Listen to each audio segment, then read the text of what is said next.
இந்த 5 உலர் பழங்களை காலையில் ஒருபோதும் சாப்பிடவே கூடாது. என்னவென்றால், உலர் பழங்கள் சத்தானவை மட்டுமல்ல, சீரான உணவின் ஒரு பகுதியாக மிதமாக உட்கொள்ளும் போது நன்மை பயக்கும். ஆனால் காலையில் சாப்பிடுவதை தவிர்க்க வேண்டிய 5 வகையான உலர் பழங்கள் அடுத்தடுத்த ஸ்லைடுகளில். 1. உலர்ந்த ஆப்ரிகாட். உலர்ந்த ஆப்ரிகாட் பழங்களில் சல்ஃபர் டை ஆக்சைடு அதிகமாக இருக்கும். இது உணர்திறன் உள்ளவர்களுக்கு ஒவ்வாமை அல்லது செரிமான பிரச்சனைகளை ஏற்படுத்தலாம். 2. உலர் திராட்சை. திராட்சைகள் சர்க்கரையின் செறியூட்டப்பட்ட ஆதாரங்கள்.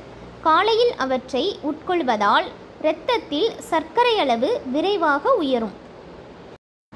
3. உலர்ந்த மாம்பழம். உலர்ந்த மாம்பழம் இயற்கையான சர்க்கரைகள் அதிகம் உள்ள மற்றொரு பழமாகும்.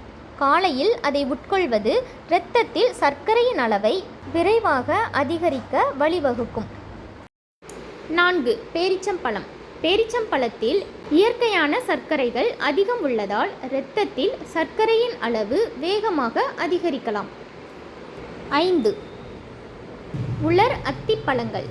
உலர்ந்த அத்திப்பழத்தில் இயற்கை சர்க்கரை மற்றும் நார்ச்சத்து அதிகம் உள்ளது. இதை காலையில் வெறும் வயிற்றில் சாப்பிடுவது செரிமான கோளாறுகளை ஏற்படுத்தும்.